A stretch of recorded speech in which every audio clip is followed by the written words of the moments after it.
The $60 umbrella inverted with a sickening thwack, a casualty of the sudden squall that seemed to rise from the pavement itself. Julian Thorne cursed, not at the rain, but at the inconvenience. His driver, Mikhail, was blocks away, the obsidian black sedan trapped in a gridlock of striking transit workers. It was an inefficiency, a breakdown in the clockwork precision of his life. He ducked under the meager awning of a shuttered pawn shop, the peeling green paint flaking onto the shoulders of his tailored suit. Icy water dripped from his lapels, a personal affront. He was stranded, a king exiled to the gutter. That was when he saw her. Across the street, in the dark mouth of an alley choked with dumpsters, a tiny flicker of movement. A child. 7 years old, perhaps. Her hair was blonde, but so plastered to her pale skin by the deluge, it looked like a cap of dark honey. She wasn't sheltering. She was hunched over something on the ground, a large, discarded slab of something. She was using her own small, threadbare pink raincoat as a makeshift tent, her own body shielding it. She was shivering, a violent, full-body tremor that was visible even from across the street, the icy rain soaking her thin t-shirt to her skin. What on earth could she be protecting with such desperate, sacrificial futility? He squinted through the gray sheet of rain. It was a metal sign, ripped from a post, dented and flecked with rust. On it, stylized green branches formed a letter. His letter, the logo for Elysian Dynamics.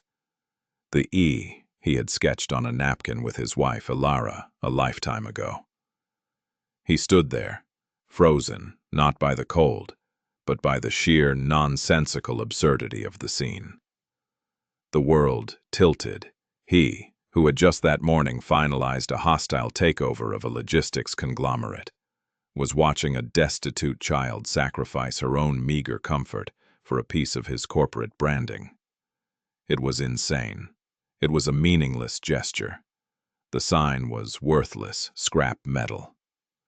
The logo was reproduced on billions of assets, from server farms in Iceland to the fleet of automated delivery drones that even now were likely crisscrossing the sky above this very storm. He should have dismissed it. He should have felt pity, perhaps, or a flicker of aesthetic annoyance at the grime. He should have called his security detail and had them clear a path for him, had them handle this messy, wet variable. But he didn't. He just watched. The girl's small hands, red and raw with cold, were trying to tuck the coat more securely around the edges of the sign, pushing it against the flow of the water streaming down the alley. She was losing. The rain was relentless. He saw her face properly for a second as she looked up, scanning the street, her expression not one of self-pity, but of fierce, desperate concentration, like a soldier protecting a fallen standard. The sight was so incongruous, so utterly divorced from the world of profit margins and stakeholder meetings he inhabited, that it breached his defenses. It wasn't pity he felt. It was a profound, disorienting bafflement. It was a question mark shoved into the clean code of his day. His feet moved before his mind gave permission. He stepped out from the awning, into the full driving force of the rain. The street was a river. He didn't have an umbrella. He didn't care. The water was instantly cold, plastering his short, dark brown hair to his scalp. The clean side part and low fade his barber had perfected that morning, now irrelevant. He crossed the street, the sound of his bespoke leather shoes squelching on the pavement. He stopped at the mouth of the alley. The girl hadn't noticed him. She was on her knees, trying to prop the sign up against the brick wall, to get it out of the worst of the gutter flow. "It's okay," she was whispering, her voice a tiny, reedy thing against the storm. "It's okay. I won't let you wash away." Julian cleared his throat.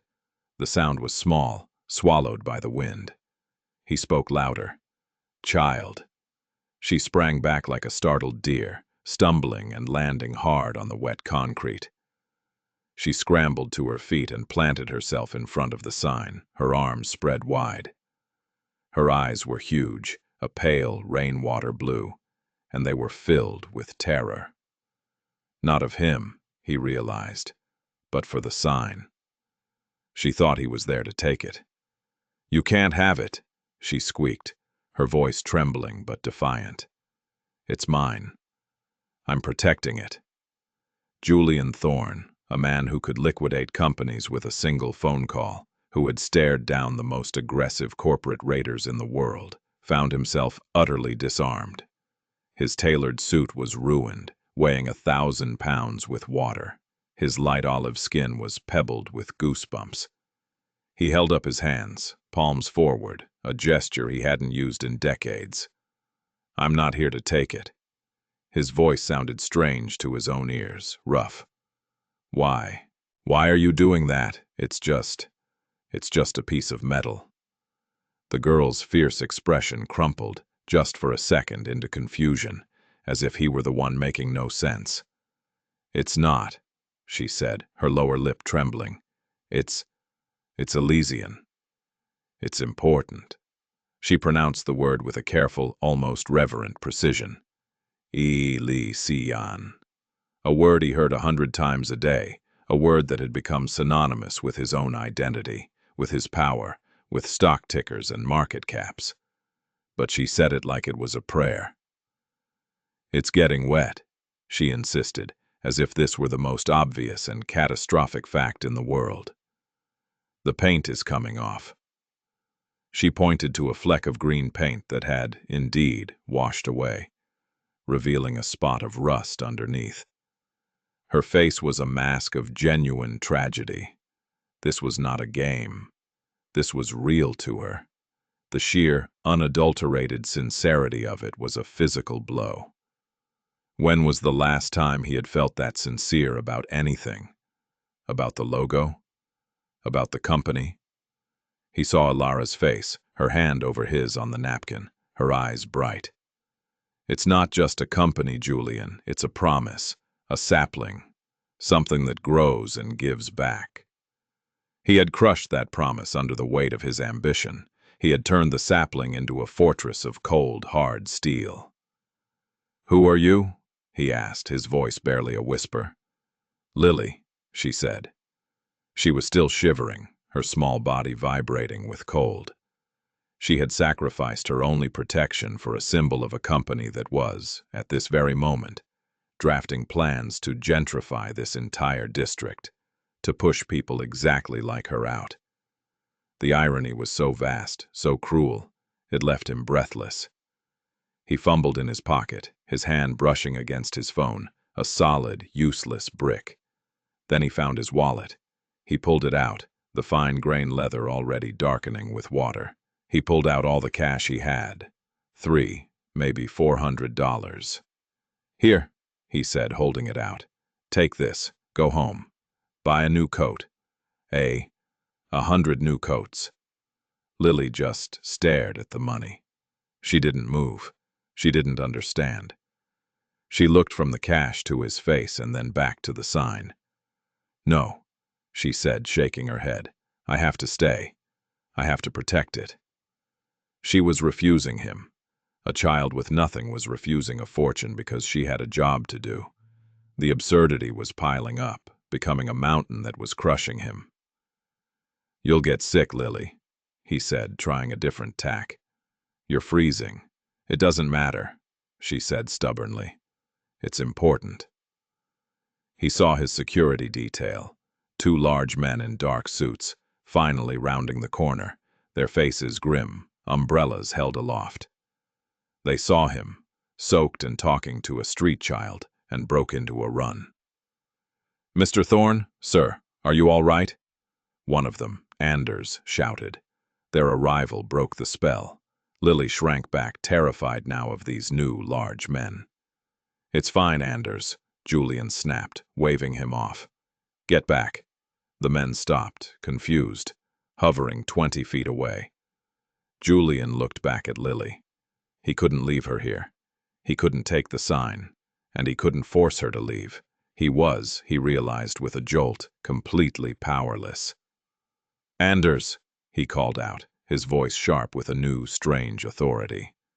"Go to that hardware store we passed, buy a tarp, the heaviest one they have, and rope, and a hammer, and nails, now."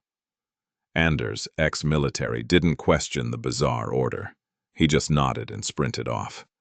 Julian turned back to Lily. "We," he said, "are going to protect it properly."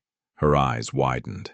He stood there in the driving rain, a billionaire in a ruined suit, waiting for his bodyguard to return with a tarp to help a 7-year-old girl secure a piece of his own corporate trash. The world was officially, irrevocably, upside down. When Anders returned, Julian took the thick plastic tarp himself. "Hold this end," he told Lily. She hesitated, then grabbed the plastic. Together they draped it over the sign. He took the hammer and, with a few precise, angry-sounding blows, nailed the corners of the tarp into the mortar of the brick wall, creating a tight, waterproof shelter. He even folded a part of the tarp under the sign, lifting it completely out of the running water. It was secure. Lily stepped back and surveyed their work. She let out a long, shaky breath she seemed to have been holding all day. She then looked at the tarp, and a new wave of anxiety crossed her face. But now you can't see it. It's safe, Lily. That's what matters, isn't it?" She nodded, her small face deeply serious. "Yes, it's safe." She turned to him, her shivering now almost uncontrollable. She was blue-lipped. He'd kept her in the cold. "Where do you live?" he asked gently. She pointed vaguely down the street. "With my sister, Maya, in the red brick building, apartment 4B. All right, Lily, you need to go home. Now." "You did a good job." He took off his ruined suit jacket. It was heavy, soaked, but it still held some warmth. He wrapped it around her tiny shoulders. It was a preposterous, floor-length cape on her. She swam in it. "Go," he said. She looked up at him, her pale blue eyes searching his face. "Thank you, sad man," she whispered. Then she turned and ran, her small feet splashing through the puddles, the enormous jacket dragging behind her, a bizarre, miniature king in a sodden royal robe. Sad man. The words echoed in his head. He watched her until she disappeared into the doorway of the tenement. He stood alone in the alley, staring at the blue tarp. "Sir?" His other guard, Ben, asked softly, holding an umbrella over his head, an utterly pointless gesture. "The car is here. We should go." Julian didn't move for a long time. He just stared at the tarp. He was soaked to the bone. He was colder than he had ever been in his life, and he felt something. A crack in the ice. A single, painful fissure in the permafrost that had encased his heart since Ilara died. Finally, he turned. "Get that sign," he ordered. "What, sir?" Anders was back. "The sign. Under the tarp. Have a logistics team pick it up. I don't care how. Don't damage it. Bring it to the tower. To my private workshop. Understood?" "Yes, sir." The men were baffled, but they moved to obey. Julian walked to the car. He got in the back. The leather was warm, dry. Mikhail handed him a towel. He didn't use it. He just sat, dripping, as the car pulled silently into traffic. He looked out the window, but he didn't see the city. He saw a small, pale face, and he heard 2 words. "It's important." And, "Thank you, sad man." The automated door of the penthouse hissed open, a sigh of compressed air. Julian Thorne stepped onto the heated obsidian floor.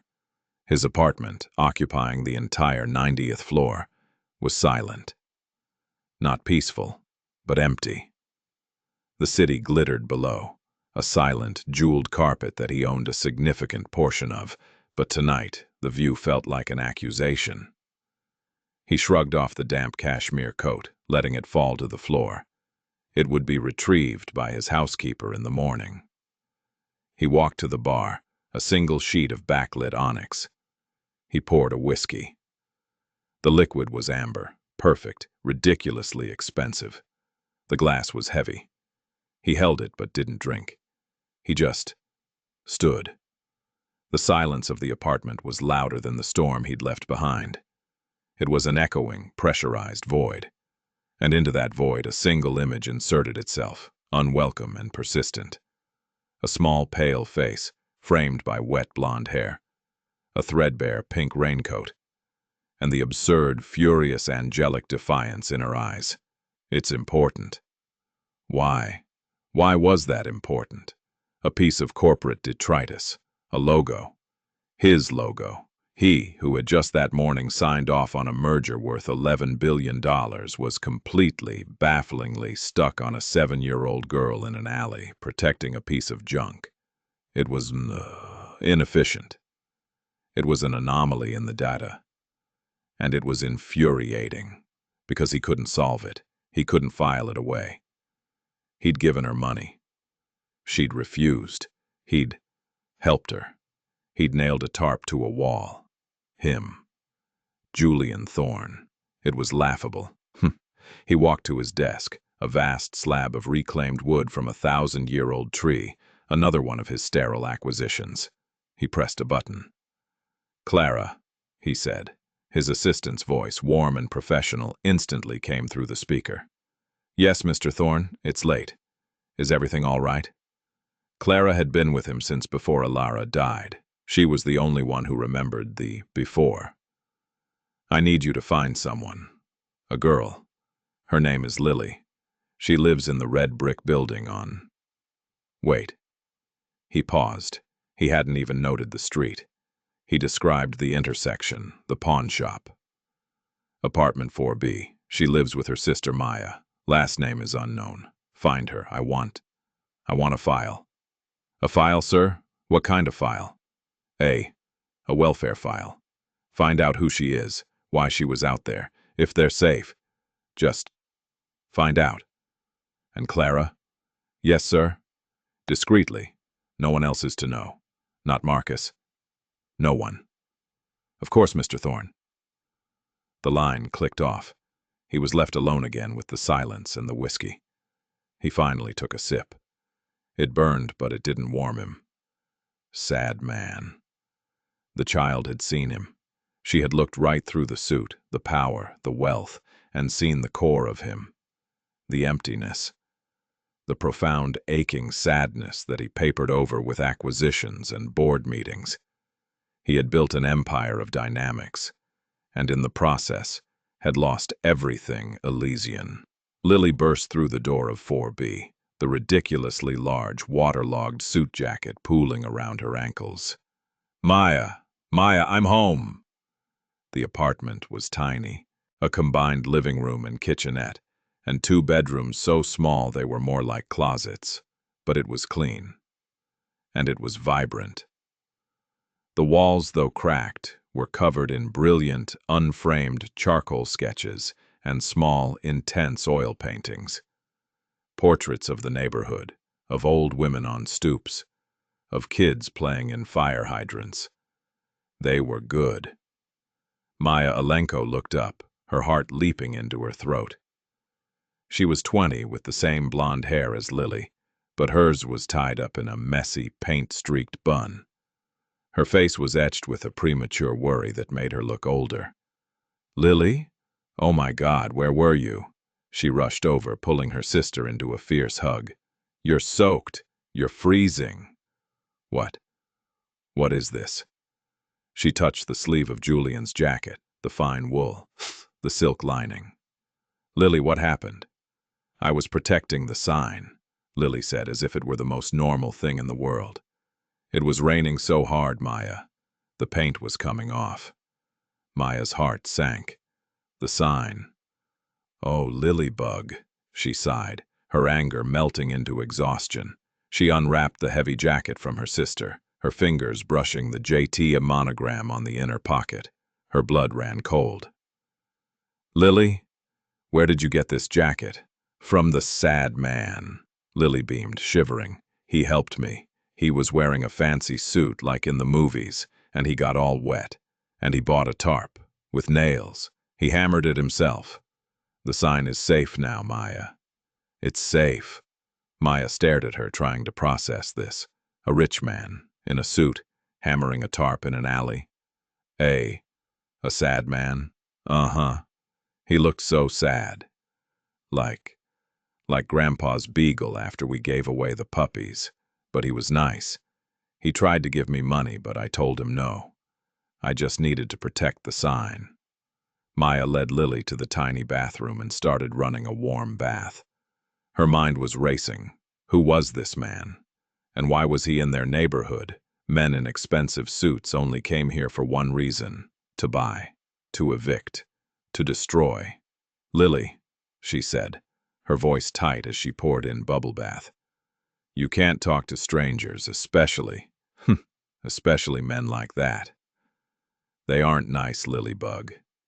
They're dangerous. He wasn't dangerous, Lily protested, splashing her hands in the water.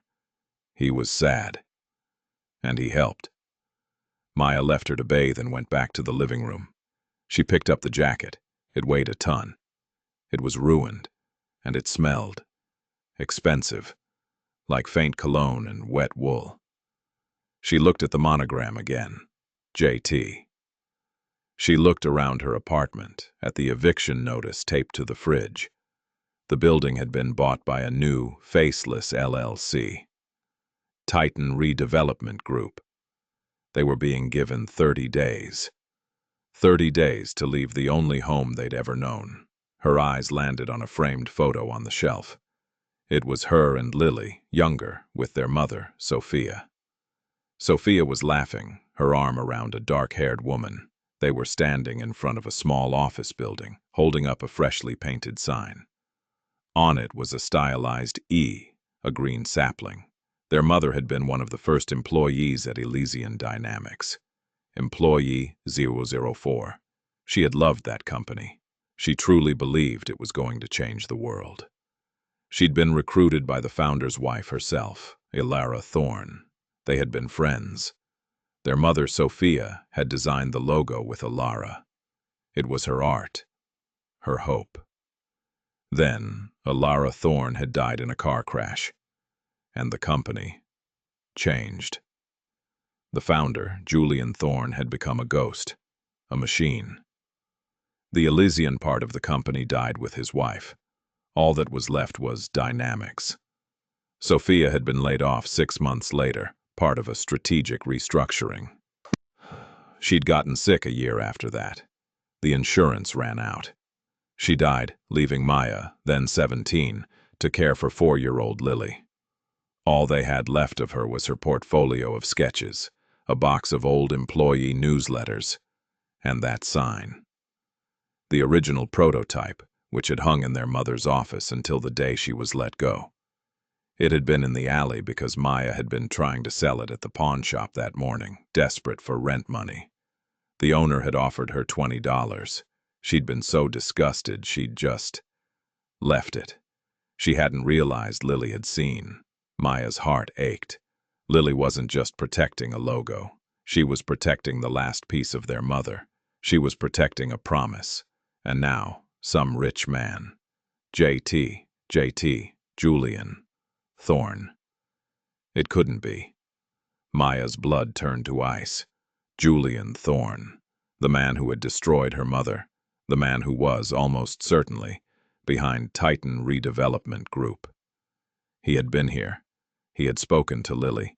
He had given her his jacket. Was this a sick joke? Was he touring his new conquest, his new slum? The rage that filled her was so hot and so total that it almost choked her. She grabbed the wet, heavy jacket and threw it against the door. She would not be a pawn in his game. She would fight him. For Lily. For their mother. For the memory of the E before he'd corrupted it. The next morning, Clara buzzed Julian's office. Mr. Thorne, I have the information you requested. Send it, he said, his voice flat. He was staring at a 3D model of Project Titan, the redevelopment plan for Lily's neighborhood. It was a masterpiece of cold, brutalist efficiency. Glass towers, minimal green space, maximized residential units. It would make billions. It was also, he now realized, monstrous. His screen lit up with Clara's file. Subject: Alenko, Lily, age 7. Residence, address: Apt 4B, red brick tenement. Guardian, Alenko, Maya, sister, age 20. Status: pending eviction, 30-day notice served by Titan Redevelopment Group. Note: Titan Redevelopment Group is a subsidiary LLC, 100% owned by Elysian Dynamics. He stared at the words. His company was evicting her. The girl who had sacrificed her coat for his logo. The girl who had called him sad man. The bile rose in his throat. He read on. Mother, Alenko, Sophia, deceased. Employee. ID. 04 Elysian Dynamics, terminated 2017, strategic restructuring. Notes. Personal. Sophia Alenko was hired by Alara Thorne in 2008. Close personal friend of Mrs. Thorne, co-designer of the original Elysian sapling logo. The file closed. Julian couldn't breathe. He was looking at his screen, but he was seeing Alara's smiling face. I found the most wonderful artist, Julian. Her name is Sophia. She gets it. She sees the heart of it. He remembered her now. Sophia. A quiet, brilliant woman with kind eyes. She and Alara would be in the den, sketching, laughing. The logo. It wasn't his. It was theirs. It was Alara's promise and Sophia's art. And he had terminated her. He hadn't even known. He'd just signed the list. A name, a number, a cost-saving measure. He had destroyed Alara's best friend. He had orphaned her children. And now he was making them homeless. The whiskey from last night turned to acid in his stomach. He wasn't just a sad man. He was a villain. He was the monster in the story. Meanwhile, the sign, dented, flecked with rust, and still smelling faintly of alley water, had been delivered to his private workshop.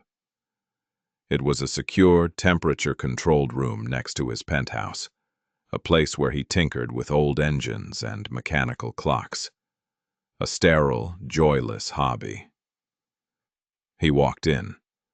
The sign was resting on a velvet-covered workbench, lit by a museum-quality spotlight.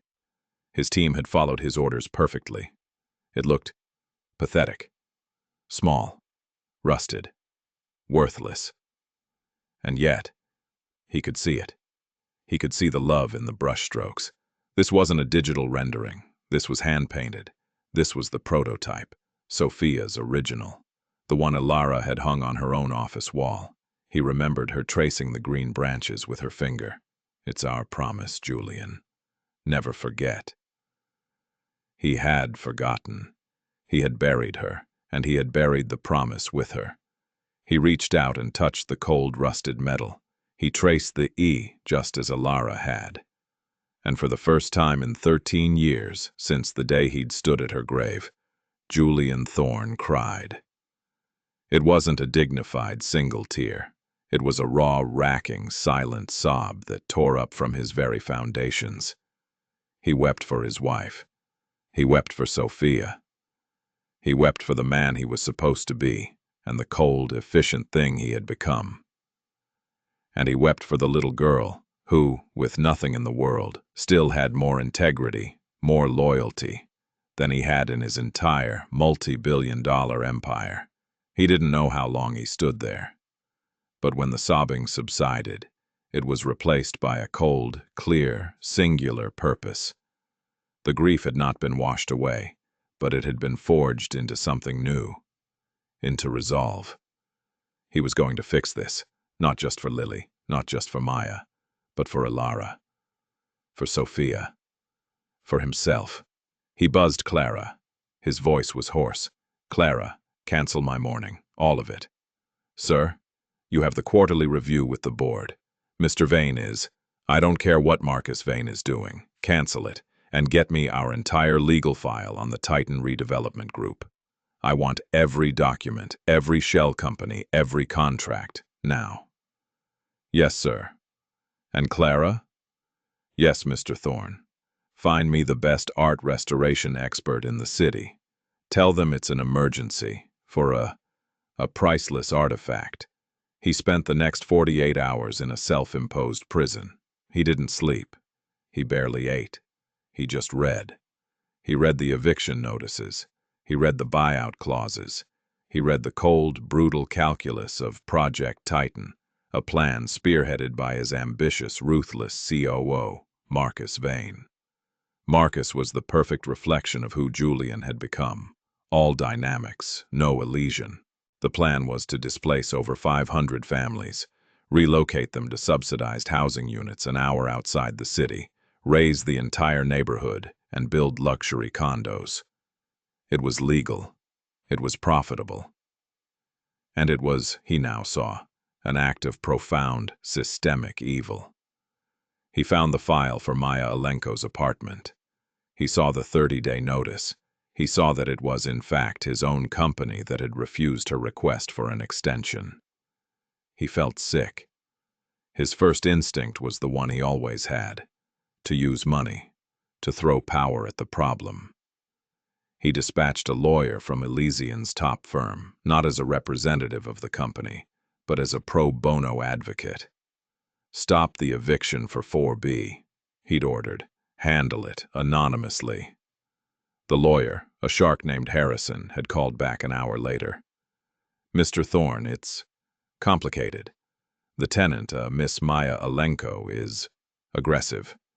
She refused our help." "What do you mean, refused?"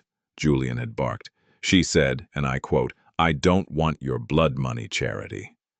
She seems to believe this is all part of a larger conspiracy. She tore up the restraining order I was filing against the LLC." Julian had hung up, stunned. She was fighting him, without even knowing it was him. She was proud. She was like her mother. This was not a problem money could solve. It was a wound that needed to be healed. He had to go himself. The thought terrified him more than any hostile takeover. What would he even say? "Hello, I'm the man who destroyed your family. I'm here to help." He put on a suit. He took it off. He put on a simple cashmere sweater and dark trousers. He looked in the mirror. He still looked rich. He still looked like the sad man. He took the elevator down to the garage. He told Mikhail to stay home. He got into one of his less conspicuous cars, a dark gray Audi, and drove himself. He hadn't driven himself in years. The city felt different from the driver's seat, more immediate, more threatening. He parked a block away from the red brick building. He walked. The pawn shop was open now. He saw the hardware store. He stood outside the main door of the tenement. The paint was peeling. The buzzer directory was a mess of tape and handwritten names. He found 4B, Alenko. He pressed the button. Nothing. He pressed it again. A voice crackled through the speaker, sharp and suspicious. "Who is it?" "My name is Julian Thorne. I'd like to speak with you, Miss Alenko. About your mother. About Lily." There was a long, terrible silence, the sound of static. He thought she had hung up. Then a sharp, angry buzz. The door unlocked. He pushed it open. The hallway smelled of dust and boiled cabbage. He walked up the 4 flights of stairs. The walls were covered in the same brilliant, angry sketches he'd glimpsed in the file. They were protests. They were portraits. They were beautiful. He stood in front of 4B. The door was already open a crack. He pushed it. Maya was standing in the middle of the room. She was small, like Lily, but she stood like a warrior. Her arms were crossed. Her eyes, the same pale blue as her sister's, were blazing with a cold fire. And in her hand, she was holding a crumpled, framed photo, the photo of her mother and Alara. "You," she spat. The word was a bullet. "J.T. Julian Thorne, I knew it. Miss Alenko. Maya. Please, What do you want?" She cut him off. "Did you come to see your new property? To see the rats you're displacing? Did you enjoy your little poverty tour in the rain? Did it make you feel good to give my sister your jacket? No, it wasn't. I didn't know. You didn't know? She laughed, a short, bitter sound. You didn't know that Titan redevelopment was you? You didn't know you were evicting the daughters of Sofia Alenko? Employee 004? The woman who designed your entire brand for you? The woman who believed in you? Who believed in your wife? Julian flinched, as if she had physically struck him. You knew her, Maya whispered, her voice breaking with a fury that was indistinguishable from grief. She was your wife's friend. And you threw her out, you signed a paper, and you threw her away. And when she got sick, when she died, did you even send a card? Did you even notice she was gone? I didn't know, Julian said, and the words tasted like ash. It was the truth, but it was the most pathetic, damning truth in the world. I didn't know. After Alara, after my wife died, I wasn't there. I let men like Marcus Vane take over. I let it all become about the numbers. I am so sorry. Sorry? Maya cried, the tears she'd been holding back now streaming down her face. Sorry doesn't pay the rent. Sorry doesn't bring my mother back. Sorry doesn't stop my sister from freezing in an alley protecting a piece of your garbage. Because it's the only thing she has left of her mother. Do you have any idea what you've done? I'm beginning to, Julian said, his own voice thick. He felt stripped bare. All his power, his wealth. It meant nothing in this room. This girl, with her 20 years of life and her second-hand furniture and her brilliant, angry art, was the most powerful person he'd ever met. She was wielding the truth, and it was a weapon that flayed him to the bone. I want to help, he said, the words feeling small and useless. I will help. I don't want your help, Maya shouted. I don't want your money. I want you to leave. I want you to take your bulldozers and your blood money and... She was sobbing now, her shoulders shaking. She couldn't finish. The door to the small bedroom creaked open. Lily stood there, in pajamas with little yellow ducks on them. She was rubbing her eyes. She had been woken by the shouting. She looked at Maya, crying. She looked at Julian, standing there, looking broken. Her face, which had been sleepy and confused, suddenly cleared. "The sad man," she said, and her voice was bright with recognition. She ran forward, past her sister, and threw her arms around Julian's legs. She hugged him tight. "You came back," she beamed up at him. "Is the sign okay? Did you check on it?" The action was so sudden, so pure, so utterly devoid of the context of their parents, of money, of evictions, that it shattered the tension in the room. Maya stopped crying, her mouth open in shock. "Lily, no, get away from him." Lily just hugged him tighter. "He's nice, Maya. He helped the sign. He's my friend." Julian looked down at the top of her blonde head, his heart constricting so painfully he thought it might stop. He slowly, hesitantly, rested a hand on her hair. It was soft. He hadn't touched another human being with any affection in 13 years. It's safe, Lily," he choked out. I took it somewhere to be fixed, to make it new." Lily pulled back and looked up at him, her eyes shining. "You're fixing it? For me? For your mother," he said, his eyes meeting Maya's over the top of Lily's head. "For Sofia, and for Alara." Maya's stony, furious expression faltered. He had said her name. Alara. He had connected them. The fight wasn't gone from her, but the first crack of a devastating, confusing understanding was dawning. What do you mean?" Maya asked, her voice quiet now. Julian looked at her, his hand still on her sister's head. "I mean," he said, "that I have been a fool. I mean that I broke a promise I made to my wife and to your mother. I mean that Project Titan is finished. I'm stopping it. All of it." Maya stared at him. She didn't believe him. It was impossible. You can't," she stammered. It's billions of dollars. Your board, your stockholders. They don't matter," Julian said, and the simplicity of the statement hung in the air, a fact as solid as the floor beneath them. "I still own 54% of this company. It was always mine. I forgot why I built it. Your sister, she reminded me. She, in that alley, protecting that promise. She had more loyalty to the idea of Elysian than I did."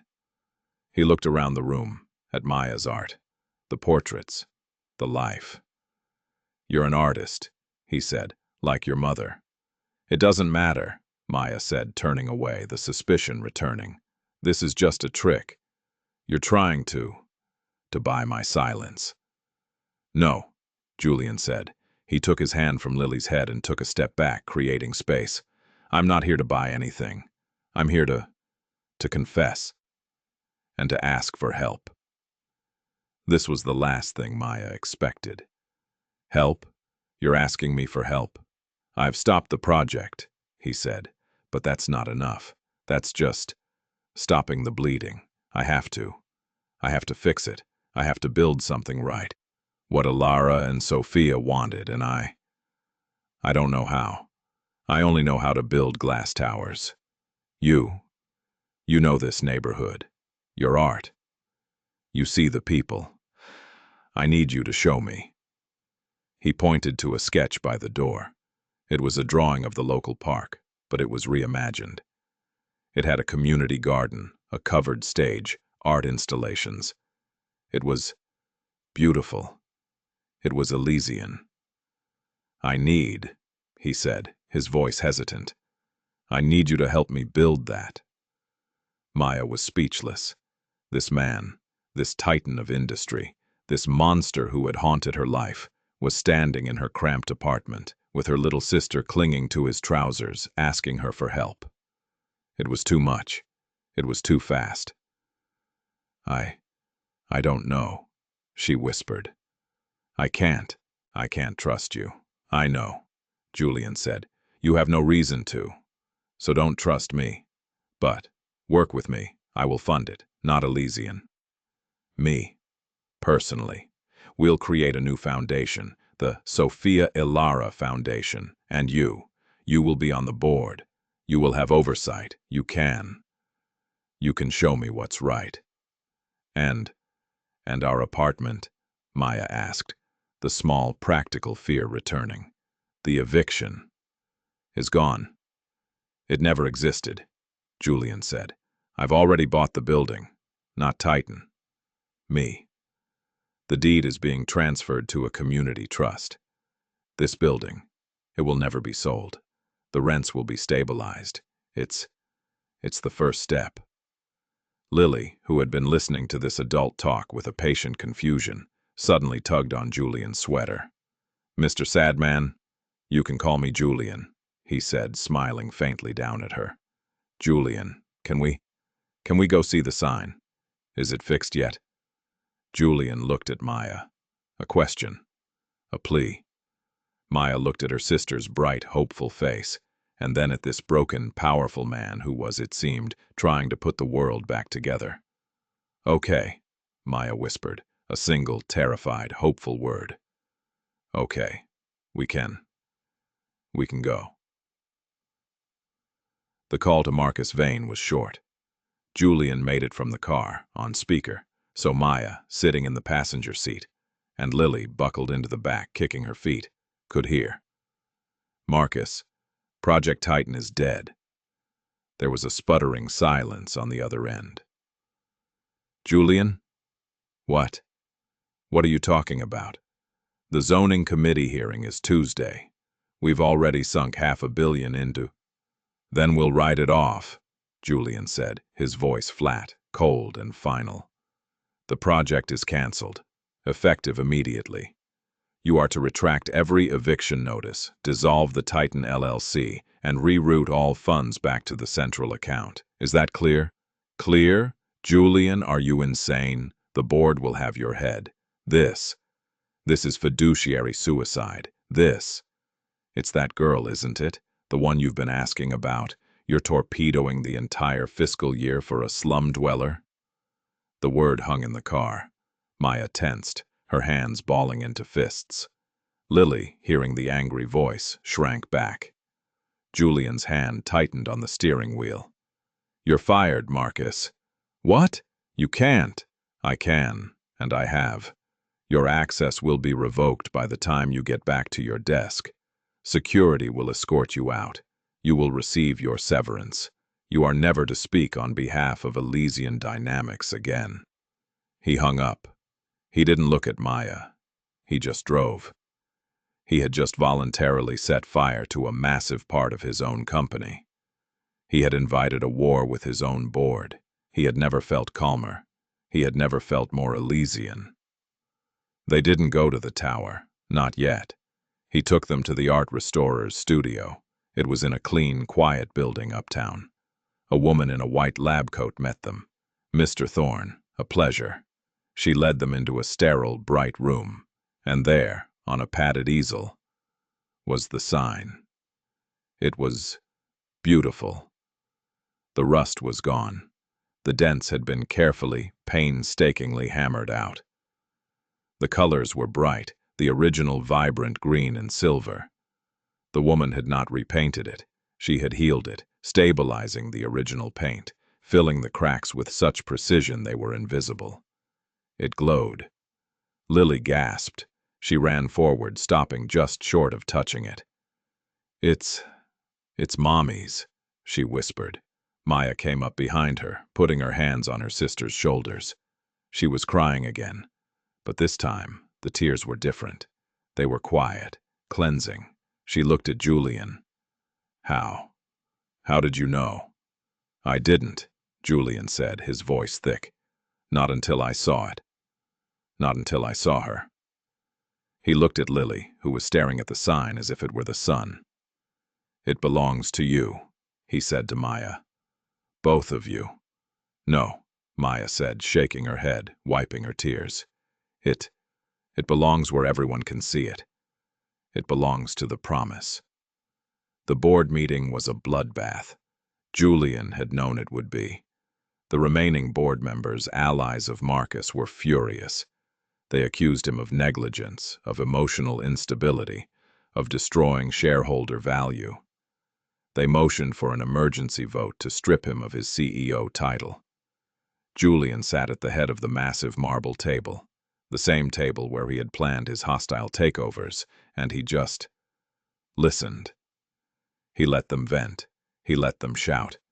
When they were finished, he stood up. You are all correct, he said, and the room went silent. I have been negligent. I have been emotionally unstable. I have been, for 13 years, a terrible steward of this company. I have focused only on dynamics, and I let Elysian die.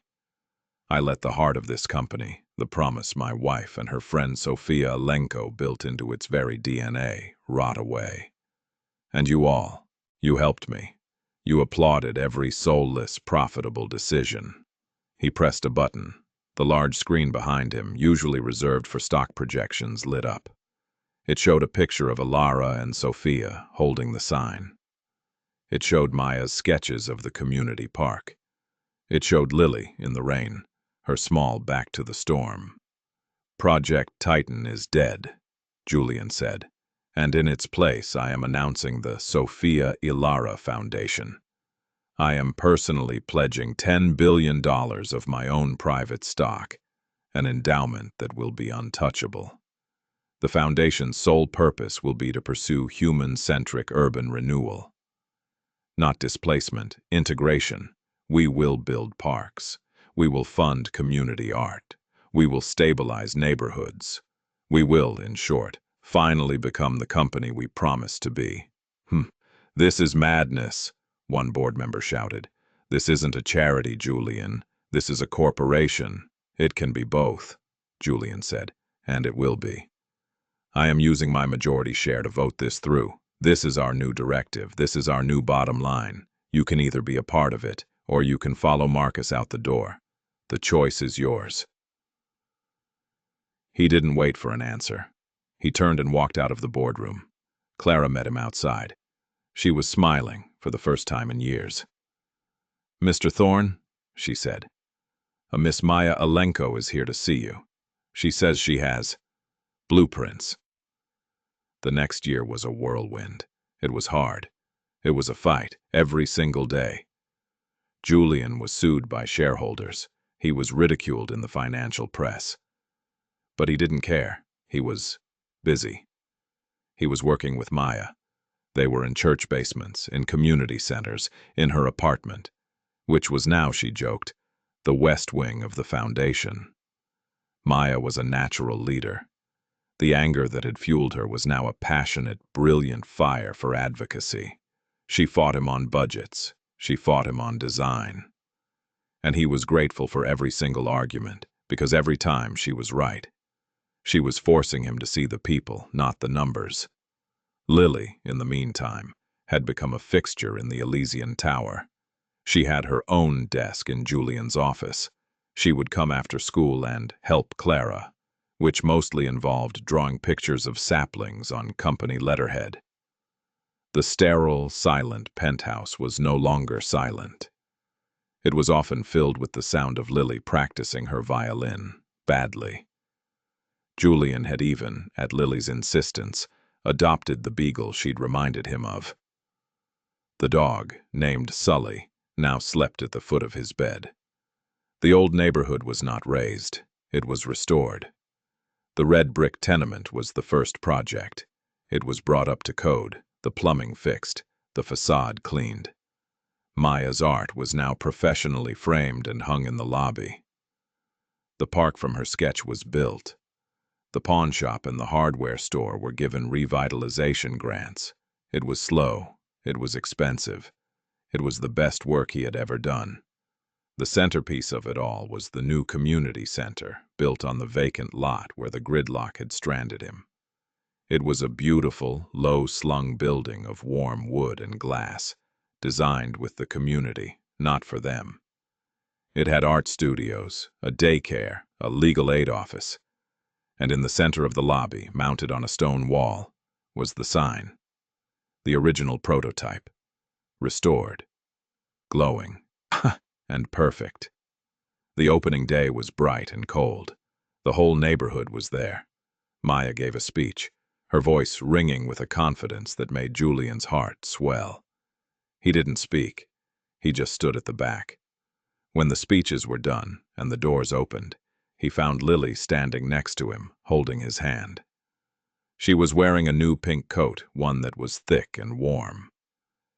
"It looks nice, Julian," she said, looking up at the sign. "Mommy would have liked it." "Yeah," Julian whispered, his throat tightening. "Yeah, I think she would have." Lily looked up at him. "You're not sad anymore," she observed. "Not always, anyway." "No, Lilybug," he said, squeezing her hand. "Not always. You fixed me." Lily beamed. She pulled him toward the building. "Come on. Maya's letting me paint the first mural. I'm going to paint a big, big sapling." Julian let her pull him along. He walked into the light, into the noise, into the life he had almost destroyed. He looked at the sign, Ilara's promise and Sophia's art, saved by a little girl's love. He was still crying, he realized, but for the first time in his life, he knew without a shadow of a doubt exactly what joy felt like. He was, at last, no longer just dynamics. He was finally Elysian.